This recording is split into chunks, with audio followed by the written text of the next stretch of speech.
Hello students, आज हम बात करेंगे क्लास 10 मैथ्स का चैप्टर 1 रियल नंबर। बहुत ही सिंपल, बहुत ही छोटा सा चैप्टर और ऐसा चैप्टर जो आपने पढ़ा हो। ये इंट्रोडक्शन है चैप्टर 1 का। कंप्लीट आपको एक इन्फॉर्मेशन मिलेगी। इसमें मैं आपको बताऊंगा कि एनसीईआरटी ने क्या क्या दिया हुआ है, किस तरह के क्वेश्चंस बनते हैं, क्या मार्किंग स्कीम है, और दूसरी सबसे बड़ी बात कि इस साल 2025 सीबीएसई बोर्ड में कौन से क्वेश्चंस आए थे। और इस तरह का चैप्टर है कि अगर आपको थोड़ा सा भी बेसिक आइडिया है रियल नंबर्स का, तो उम्मीद करूंगा कि आप उन क्वेश्चंस को सॉल्व कर पाएंगे। क्लास 9 से जो बच्चे आए हैं, क्लास 10th के लिए मैं आपको बता दूं, बहुत सिस्टमेटिकल है क्लास 10th। अगर आप थोड़ा सा भी प्रैक्टिस करते हैं, थोड़ी सी भी रेगुलर, अगर मैं आपसे कहूँ डिसिप्लिन में आगे अगर पढ़ाई करते हैं, तो 100% नॉलेज और 100% मार्क्स आपको मिल सकते हैं। तो मैं यही कहूंगा कि थोड़ा थोड़ा सा रोज पढ़ते रहे।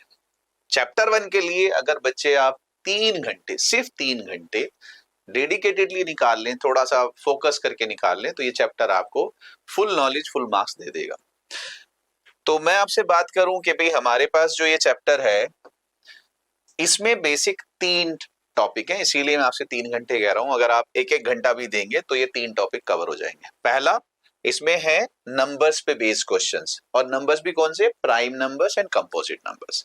कि भाई प्राइम नंबर्स क्या होते हैं, कंपोजिट नंबर्स क्या होते हैं, इनके फैक्टर्स क्या होते हैं, फैक्टर पे बेस्ड जो कुछ क्वेश्चंस बनते हैं वो हैं। अच्छा, दूसरी सबसे बड़ी बात यह है कि ये चैप्टर ऐसा चैप्टर है, अगर आपने सिर्फ एनसीईआरटी के क्वेश्चंस कर लिए तो भी उम्मीद करता हूं कि 6 में से 4 तो आ ही जाएंगे, क्योंकि सिर्फ एक क्वेश्चन ऐसा है जो थोड़ा सा अच्छा बनता है, वो है एप्लीकेशंस ऑफ एचसीएफ एलसीएम, जो हमारा सेकंड टॉपिक है।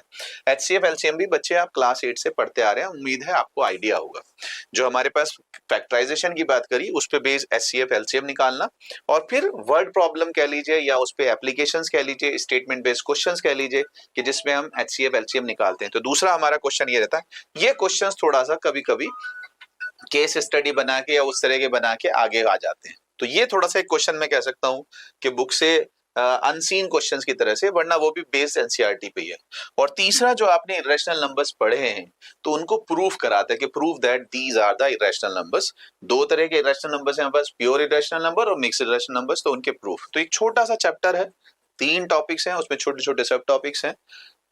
और अगर मैं आपसे बात कर रहा हूं, इसकी मार्किंग स्कीम की बात करूं, तो 5 से 6 मार्क्स आपके इसमें रहते हैं, और 4 से 5 क्वेश्चंस, 2 क्वेश्चन, 3 क्वेश्चन आपके एमसीक्यू हो गए, एक क्वेश्चन आपका शॉर्ट आंसर हो गया। इस बार जो हुआ था कि 3 एमसीक्यू थे और एक वेरी शॉर्ट आंसर ना करके शॉर्ट आंसर, यानी कि 3 हमारे पास जो क्वेश्चंस आए थे 1 1 मार्क्स के थे, और एक और 3 मार्क्स का क्वेश्चन हमारे पास था। तो 6 नंबर का 2025 बोर्ड में क्वेश्चन रहा है। छोटा सा चैप्टर, बार बार कह रहा हूं, 2 ही एक्सरसाइज हैं, एक्सरसाइज 1.1, एक्सरसाइज 1.2। एक्सरसाइज 1.1 में 4 एग्जांपल्स हैं, 7 क्वेश्चंस हैं। ठीक है, इसमें आपके जो है नंबर सिस्टम पे बेस्ड क्वेश्चंस हैं और एचसीएफ एलसीएम पे बेस्ड क्वेश्चन है। पहली एक्सरसाइज है, इस साल 6 मार्क्स का इसी पे बेस्ड था, वरना तो ये रहता है कि 3 मार्क्स का इससे आएगा और 3 मार्क्स का इससे आएगा, बट इस साल 2025 में पूरे 6 मार्क्स आप अगर आपने पढ़ लिया तो इसी पे बेस्ड आप ले सकते थे। ठीक है, ये हमारे पास है। एक हमारे पास एक्सरसाइज 1.2 है, 3 एग्जाम्पल, 3 क्वेश्चन। तो अगर टोटल बात करूं, 7 4 11 एंड 6 17 क्वेश्चन कुल आपको करने हैं 6 मार्क्स लाने के लिए। इसीलिए कह रहा हूं 3 घंटे आपने अच्छे से दे दिए तो आपका काम हो जाएगा। ठीक है, आप सब पढ़ लेंगे उसको। हमारे पास क्या है, अगर आपको आइडिया दूं, मालूम हो गया, 2 एक्सरसाइज, 17 क्वेश्चन सिर्फ हमारे पास, 3 तरह की question, prime number, composite number, HCF LCM and proof of irrational numbers. इस साल 2025 के क्वेश्चंस हैं, और उम्मीद करूंगा अगर कुछ बच्चे को थोड़ा सा भी आइडिया है नंबर सिस्टम का, तो आप ये क्वेश्चन सॉल्व कर लेंगे। ये जो हमारे पास बच्चे क्वेश्चन है, ये जो हमारे पास क्वेश्चन है, आ, सारे बच्चे कर सकते हैं। और मैं ये कहता हूं, देखो पहले क्वेश्चन पढ़ लेते हैं, फिर आप आंसर देना। आपसे कह रहा है 3 टू द पावर n। हमारे पास एक नंबर है जिसपे एक पावर दी हुई, exponent n, where n is a natural number. Natural numbers होते हैं 1 2 3 4 5, यानी कि ये पावर कुछ भी हो सकते हैं, 1 2 3 4 5। तो जब हम पावर करेंगे तो 3 की पावर 1 इज 3, 3 की पावर 2 इज 9। तो हमारे पास कुछ डिजिट्स आती हैं लास्ट में। तो आपसे कह रहा है can not and with the digit. ये जो पावर्स आएंगी तो लास्ट वाली डिजिट इसमें से कौन सी नहीं हो सकती है? 3 नहीं, 7 5 9, कौन सी नहीं?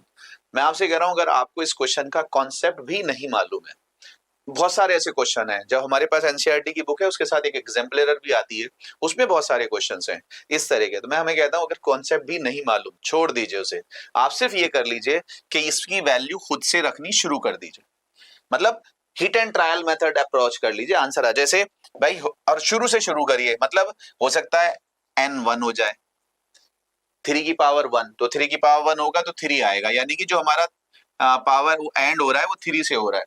आपसे कह रहा था कैन नॉट एंड, तो इसका मतलब 3 से तो एंड हो सकता है, तो ये मेरा ऑप्शन नहीं है। n की जगह 2 रख दीजिए, तो 3 की पावर 2 9, यानी कि मेरा नंबर 9 से एंड हो सकता है, तो ये भी ऑप्शन नहीं है।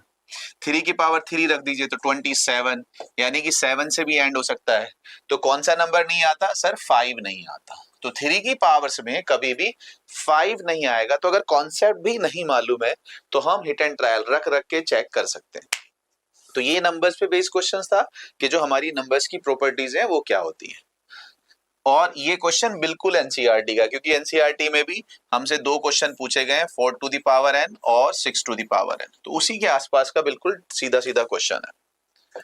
दूसरा हमारे पास क्या कह रहा है, मैंने आपसे कहा कि नंबर सिस्टम के बेस की बात हो रही है, तो ये प्राइम नंबर है। A prime number has, please ध्यान से देखिए, इस तरह का क्वेश्चन है जो आपको कंफ्यूज करेगा। अगर कंफ्यूज हो गए तो आप कहोगे prime number has exactly two factors. बिल्कुल सब बच्चों को यही मालूम है कि प्राइम नंबर हैज 2 फैक्टर्स, लेकिन 2 कौन से? एग्जैक्टली 2 प्राइम नहीं होते हैं। Exactly 2 factors, one and itself. अब जो अगर आपके पास क्या है, आपके पास क्या है? 2 है, तो इसके 2 फैक्टर हैं, एक 1 है और एक 2 है, तो ये 2 प्राइम नंबर है, 1 प्राइम नंबर नहीं है। तो इसका मतलब जैसे हमारे पास 3 है तो इसके भी 2 फैक्टर हैं, 1 एंड 3, तो इसका एक ही प्राइम नंबर है, प्राइम फैक्टर है, इसका एक ही प्राइम फैक्टर है।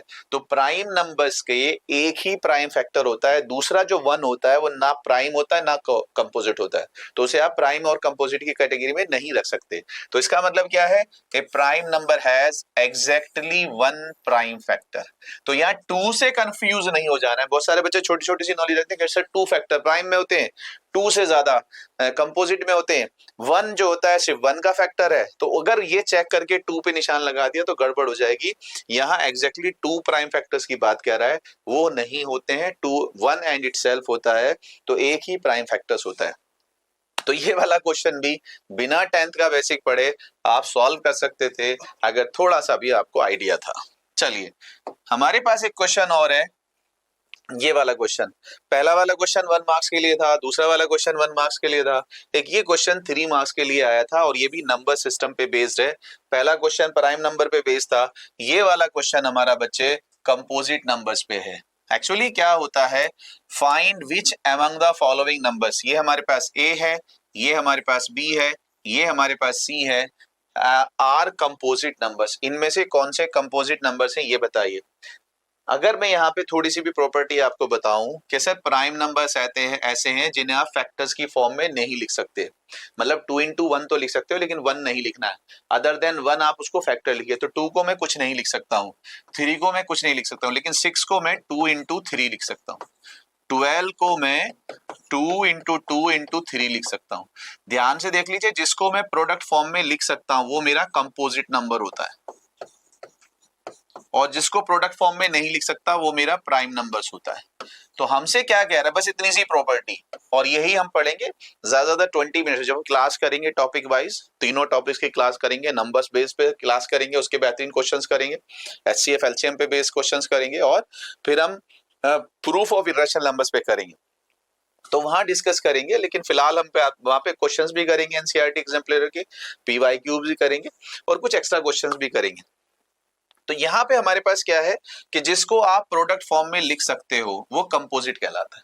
लेकिन यहाँ इस क्वेश्चन में थोड़ा सा एक्स्ट्रा दे दिया, और ये भी एनसीईआरटी में ही क्वेश्चन है इस तरह का, और ये एनसीईआरटी का ही क्वेश्चन है। तो मैं आपसे कह रहा हूँ ये एक ऐसा चैप्टर है, सिर्फ एनसीईआरटी के क्वेश्चंस कर लिए तो आपकी प्रैक्टिस हो जाएगी। तो इसमें क्या है कि अगर ये इतना होता प्रोडक्ट फॉर्म में तो ये कंपोजिट होता, यहाँ प्लस दे दिया इसलिए कंफ्यूज कर रहा है कि अब भी ये कंपोजिट है या नहीं। तो हमें क्या करना होता है, हमें ये करना होता है कि अगर हम यहाँ से इस प्लस को हटा दें, और प्लस को हटाने के बाद भी अगर ये प्रोडक्ट में रह जाए तो फिर ये कंपोजिट है, और अगर प्लस हटाने के बाद हम फैक्टर प्रोडक्ट नहीं लिख सकते तो फिर ये प्राइम है। जैसे यहाँ पे 7 इंटू 11 इंटू 13 इंटू 13, तो इस 13 को आप कॉमन ले सकते हैं। 13 को आप कॉमन लेंगे तो बच्चे यहाँ रह जाएगा 77 प्लस 1, 77 प्लस 1, तो एक नंबर ये आ गया, एक नंबर ये आ गया, दो नंबर्स का प्रोडक्ट हो गया। अगर दो नंबर का प्रोडक्ट है, अदर देन 1 अगर प्रोडक्ट है तो वो कंपोजिट है, तो ये मेरा कंपोजिट नंबर है। यहाँ पे भी आप 4 कॉमन ले सकते हो। आपने 4 कॉमन लिया तो रेस्ट क्या है, 6 5 जा 30 plus 1 31। Again there is a product of two numbers other than 1, तो इज आल्सो कंपोजिट।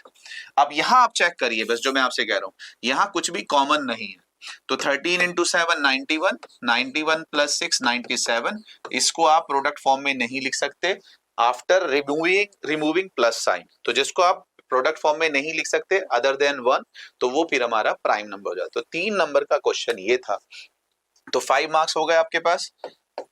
ये हमारे पास एक क्वेश्चन है, पहले क्वेश्चन कौन सा, आपके नंबर सिस्टम बेस्ड। दूसरा क्वेश्चन कौन सा, HCF LCM बेस्ड। उम्मीद करता हूं 8th क्लास से पढ़ते आ रहे होंगे। ये एक नंबर है हमारे पास P, दूसरा नंबर हमारे पास है Q।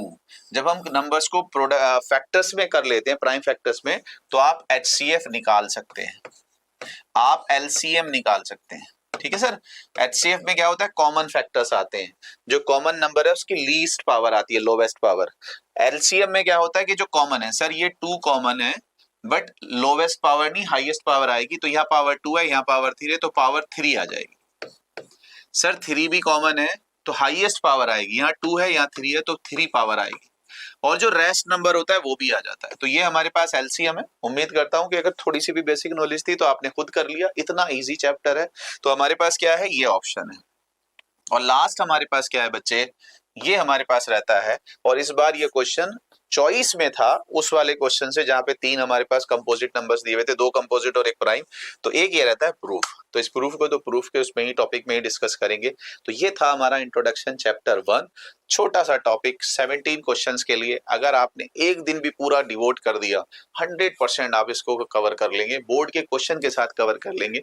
तो आप हमारे चैनल के साथ जुड़े, टेलीग्राम चैनल्स पे आपको सारी sheets, worksheets, questions, extra questions मिल जाएंगे, और हमारी ऐप पे आपको ये सारी वीडियोस मिल जाएंगी। तो अब हम इसकी वीडियोस करेंगे। एक वीडियो में हम नंबर सिस्टम पे बेस्ड क्वेश्चन करेंगे, 2 वीडियो में हम HCF LCM करेंगे, और 2 वीडियो में हम इर्रेशनल नंबर्स के प्रूफ करेंगे। तो इन 5 videos you will get all the solution of the NCERT, and then in other videos extra questions. So all the very best. Thank you so much. If you like it, then subscribe, like and share please. Thank you. All the very best.